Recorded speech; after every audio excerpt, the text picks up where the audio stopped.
Kepergian selebgram Edelenyi Laura Anna masih meninggalkan duka mendalam untuk keluarganya.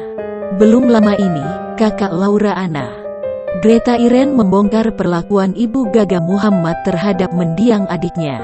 Aksi Greta Iren membeberkan isi chat Laura Anna ke Ibu Gaga sebagai bentuk sanggahan terhadap pernyataan ayah Gaga.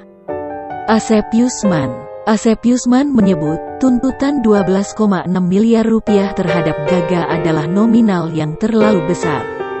Ia mengaku tak mampu membayarnya. Wanita yang akrab disapa Iren membagikan tangkapan layar isi chat Laura Anna ke Ibu Gaga pada tanggal 30 Agustus tahun 2020 silam. Secara garis besar, chat Laura ke Ibu Gaga isinya tak jauh berbeda.